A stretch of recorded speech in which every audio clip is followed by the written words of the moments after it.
They will go to the scorecard. Should be no doubt. Except, why wasn't Uzcategui able to knock out Ezequiel Maderna? Right. Fans are pissed. Goes over, and the love fest continues with the corners. The sportsmanship, no doubt, between these two gentlemen. This is a gentleman's sport after all. But I think Uzcategui left a lot to be desired tonight. A good sparring session. He got paid for it, right? Yep. I wasn't happy with that performance either. And remember, he's supposed to be the boogeyman of the 168-pound division. He's the reason James DeGale dropped his title, and now his credibility at 168 pounds is tarnished. He beat Andre Durrell, and right now, it's okay, here's some questions. They're saying that on ESPN that he's trained by a close friend of his. So that makes me wonder, you know, like, how serious is he in camp when it comes to, you know, oh, don't let these highlights fool you. There was many times where Uzcategui should have stopped Ezequiel Maderna, especially since he had a bad hand. He had a bad hand coming into the fight. They took pictures of it. They showed it on ESPN. Does Gilberto Ramirez beat him?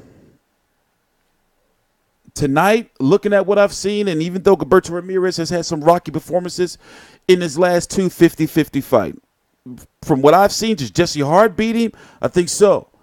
Jesse Hart and Gilberto Ramirez are supposed to be fighting soon. That's his shit too, the Kangol. That's his shit. Hold on, let me see. Let's listen to a little bit of this. What you didn't see tonight, it's not numerical. You didn't see the boogeyman. Yeah. That's exactly what we came to see. I mean, the power punch is 42% to 23%. Yeah. You see the number of jabs landed, very slight, especially for Ezequiel Maderna, who fashioned or fancied himself more the boxer tonight. And in terms of total punches, he was outlanded 33 to 17%. Lupe Contreras has what should be an easy decision from the judges. Let's listen to the cards. Ladies and gentlemen, they're going the distance here at Oracle Arena. Judge Danseco scores about 98 to 92. And judges Thomas, Gitlin, and Bayless turning on identical scorecards of 100 to 90. All in favor of the winner by way of unanimous decision. El Bolivita, Jose Uzcategui. Two of the judges saw a shutout, and one of the judges gave Maderna 2 rounds. And that's the winner by unanimous decision, Jose Uzcategui, who did not put his IBF super middleweight title on the line. That is reserved for the near future. We'll be back with an interview with the winner, with the champion, right here at the Oracle Arena. Yeah, I want to hear what he has to say. To me, it's looking like that they're going to build him up now that he's fighting on top rank cards. Seems like to me that they're going to build him up to fight the winner of Gilberto Ramirez versus Jesse Hart too, if that happens. That's what I've heard. I actually talked to Jesse Hart a couple of weeks ago. Not even though it was last week, a couple of weeks ago, where he said that there was a possibility of him fighting James DeGale. But now we're hearing that James DeGale is going to fight Chris Eubank Jr., who I covered today when he fought on the undercard of the World Boxing Super Series 168-pound tournament. So let's talk about 168 real quick. You have David Benavidez. We don't know what's going to happen with him. He's the WBC champion, but the problem is he failed the drug test for cocaine. We're still waiting on what the WBC is going to do about that. Right now it's 12:39 p.m. Eastern Standard Time, Saturday, September the 29th, 2018. So we don't know what the WBC is going to do. A failed drug test is a failed drug test. And cocaine is a performance-enhancing drug, it's a banned substance. So he should be stripped in all fairness. When it comes to Callum Smith, he is with Eddie Hearn in the zone. So there's politics right here. I expect for him to fight somebody ranked in, somewhere along here, and then maybe Rocky Felding in a rematch to unify both of those belts. I'm sure the WBA would order that. Remember, David Benavidez is over on the Top Rank side, by the way, over on the Al Heyman Showtime side, by the way, after he tried to sign with Top Rank, got a signing bonus, but had to give that back and go back to Showtime. And Samson Lukovitz is his name, for another 2 years or so, something like that. Like I said, we're waiting for news on if Gilberto Ramirez versus #1 contender Jesse Hart is going to happen. There was talks or rumors, excuse me, that it was going to happen on the undercard of Loma versus Pedraza, when Loma versus Pedraza was going to be on December the 1st in the Forum. Now we know Wilder Fury's taking place that same day in the Staples Center. We don't know if there's going to be a Top Rank on ESPN card on December the 1st as well, which would include Gilberto Ramirez versus Jesse Hart. As it stands, that Loma versus Pedraza card, December the 8th, in New York, Madison Square Garden, the Small Room, Hulu Theater, is going to have, you know what, I want to get one of these things, man. I'm going to get me one of these. You think they would sponsor me if I get one and put it in my video? Damn it, I forgot what I was doing. Let me get one of these. You think they would sponsor me? No. My bad. Let me get back. So, on that Loma versus Pedraza card, December the 8th, you're going to have Loma Pedraza, obviously, and it's said that Isaac Dogboe is going to be on that card. Here, let's go listen to the post-fight interview. The explosive knockout that would lead SportsCenter in all a professional performance from the IBF super middleweight champion who's in the ring with Bernardo. Kevin, José, esperábamos esa actuación explosiva que habías prometido. ¿Estás satisfecho con lo que brindaste esta noche? We expected an explosive performance as you promised. Are you satisfied with the performance you gave tonight? Sí, claro que sí. Muchos esperaban un bolivita explosivo como todo el tiempo lo ha hecho, ¿no? Pero no, yo hice las cosas bien.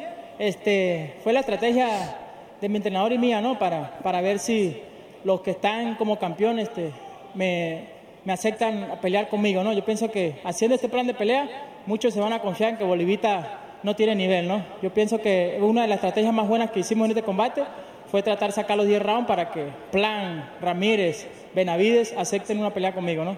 He said, you know what, it was part of the strategy. Everybody expected an explosive fight on my behalf, but you know what, everyone's running away from me, and the part of the strategy that my trainer and I developed was to go the full 10 rounds. Maybe the other champions and opponents at 168 will see vulnerabilities in me and decide to take the chance and fight me, be it Ramirez, be it Plant, be it Benavidez. Here I am, take advantage.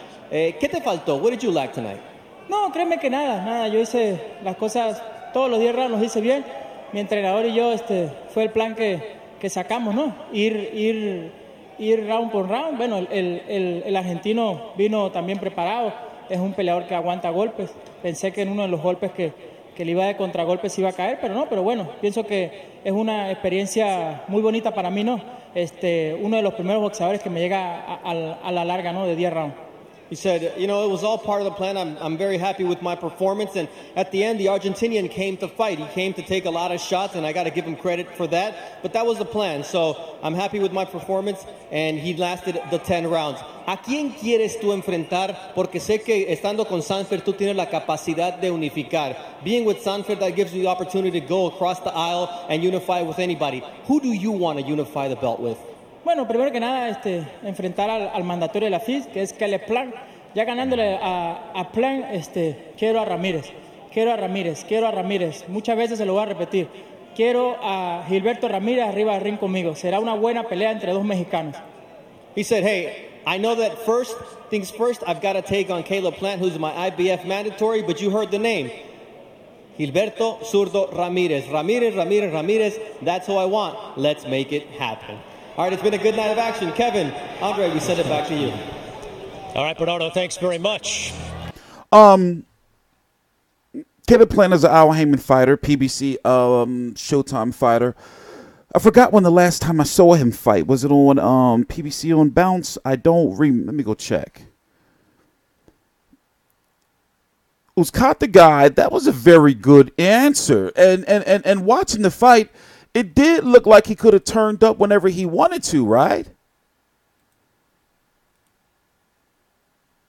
Devin Alexander, Victor Ortiz. I didn't watch that live. My fucking nut ass was sick in a coma. Crazy story. But his last fight, where was that at? On Benavidez versus Gavril. Yep, I did. Okay, I watched that.